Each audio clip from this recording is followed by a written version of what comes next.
Hello student. अभी बच्चों ने अपना 12th क्लियर किया है, पीसीबी फिजिक्स केमिस्ट्री बायो से क्लियर किया है। Now they are planning to do MBBS का प्लान कर रहे हैं। नीट का एग्जाम उन्होंने दिया है, तो मैं थोड़ा सा डिस्कस करने वाला हूं। बहुत सारी यूनिवर्सिटीज मिलेंगी आपको, इंडिया में भी है और आउट ऑफ इंडिया भी है, बट कुछ ऐसे स्टूडेंट्स होंगे जो मिडिल क्लास फैमिली से हैं।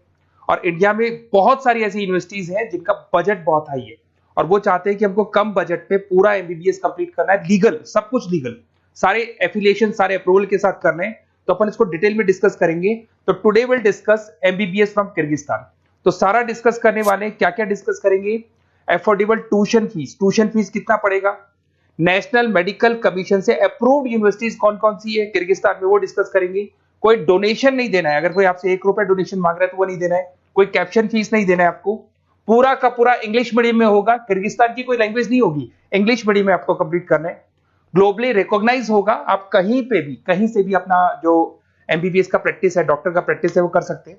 स्टूडेंट्स के लिए 100% सेफ और बहुत अच्छा एनवायरनमेंट मिलेगा आपको। थोड़ा सा मेरे बारे में बताया तो मैं क्लासेस लेता हूँ और ये मेरी क्लासेस मिलेगी। मैं ऑनलाइन ऑफलाइन रिकॉर्डेड तीनों मोड से लेता हूँ।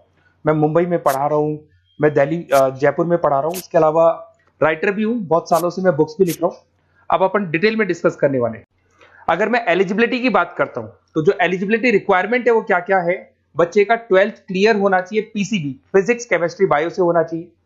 मिनिमम रिक्वायरमेंट है 50%। अगर बच्चे का 50% से कम है जनरल कैटेगरी में तो एमबीबीएस नहीं कर सकता है, और 40% चाहिए रिजर्व कैटेगरी के लिए। नीट का एग्जाम कंपलसरी है। नीट के एग्जाम में जो वैलिड स्कोर होना चाहिए उसका होना चाहिए 2023, 24, 25, 2023 का बच्चा भी स्कोर कार्ड वैलिड है, वो भी कर सकता है, 24 का भी कर सकता है, 25 का भी कर सकता है। और नीट एलिजिबल कैंडिडेट होना चाहिए इन तीनों के अंदर। किसी भी ईयर में अगर आपका एलिजिबिलिटी है तो काउंट हो जाएगा। और बच्चे का जो एज होना चाहिए वो 17 ईयर्स, 17 साल का कंप्लीट होना चाहिए उसको 31 दिसंबर 2025 तक। अगर उससे छोटा है तो he is not eligible for NEET MBBS. अगर मैं यहाँ पे बात करता हूँ एमबीबीएस का कोर्स डिटेल का बात करता हूँ, 5.5 साल का कोर्स है, उसमें 1 ईयर का इंटर्नशिप इंक्लूड है, मतलब 4.5 साल का कोर्स होगा और 1 साल का आपका इंटर्नशिप होगा। इंग्लिश मीडियम है प्रॉपर, और नेशनल मेडिकल कमीशन से अप्रूव्ड है और सारे रूल्स एंड रेगुलेशन वो फॉलो करते हैं। और इंटर्नशिप भी जो आपको करनी होगी वो भी किर्गिस्तान के अंदर ही करनी होगी।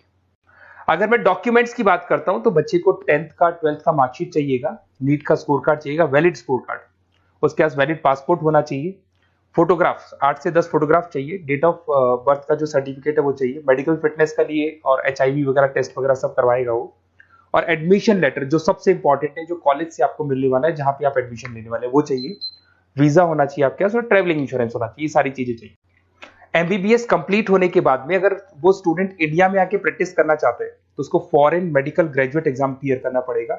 जैसे वो क्लियर कर लेता है उसके बाद इंडिया में प्रैक्टिस कर सकता है। अगर वो नीट पीजी के लिए जाता है तो पीजी के लिए जाएगा तो भी एग्जाम क्लियर करना पड़ेगा उसको।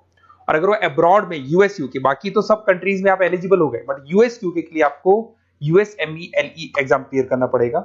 और आप कहीं भी पूरे वर्ल्ड में आप जॉब कर सकते हो, किर्गिस्तान और किर्गिस्तान के अलावा किसी भी कंट्री में आप जॉब कर सकते हो। एमबीबीएस को लेके एक टॉप यूनिवर्सिटी है, that is royal metropolitan university, Bishkek में है, that is capital of Kyrgyzstan.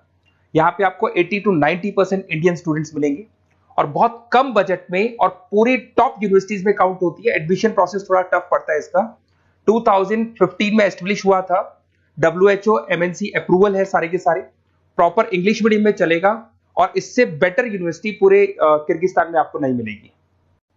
इस कॉलेज में सारे क्लिनिकल डिपार्टमेंट्स आपको मिलेंगे, 200 बेड्स मिल जाएंगे, 400 मेडिकल स्टाफ मिलेगा आपको, और 24 hour medical surveillance and care आपको मिलेगा। इस कॉलेज का फीस स्ट्रक्चर पर डिस्कस करते हैं। $3500 फर्स्ट ईयर में लगेगा, 1000 आपका एडमिशन फीस है, 800 आपका प्रोसेसिंग फीस है, 2000 आपका हॉस्टल मेस का लगेगा। टोटल मिला के अगर इंडियन करेंसी में देखें तो 6 लाख के आसपास आपका फर्स्ट ईयर का पड़ने वाला है। और वो डिपेंड करता है करेंसी में, अगर वेरिएशन होगा तो अमाउंट चेंज होगा, डॉलर चेंज नहीं होंगे बट रुपीज चेंज होंगे। उसके बाद में आपका 3rd सेमेस्टर से लेके 11th सेमेस्टर तक जो 9 इंस्टॉलमेंट्स आपकी जानी है वो जाएगी $1750। इंडियन करेंसी में अगर आप देखेंगे तो 148750 आपका बनने वाला है, दैट इज 1,48,000 बनेगा। टोटल मिला के आपका जो कंप्लीट बजट आएगा वो 19 लाख रुपीज आएगा। तो 19,59,000 राउंड फिगर में 20 लाख के आसपास मान लू, तो पूरा का पूरा कंप्लीट आपका एमबीबीएस 20 लाख में हो जाएगा।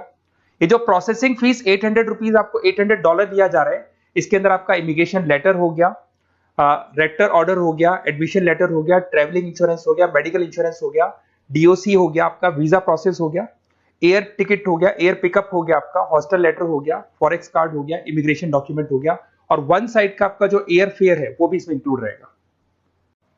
अगर मैं कॉलेज टूर की बात करूं तो यहाँ पे सारे आपको इंडियन स्टूडेंट्स मिलने वाले हैं, 80% इंडियंस मिलेंगे आपको यहाँ पे।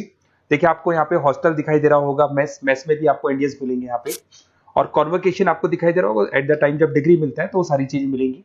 और अगर आपको कुछ भी डाउट है तो आप इस नंबर पे व्हाट्सअप करें, मैं आपसे डिटेल में डिस्कस करूंगा।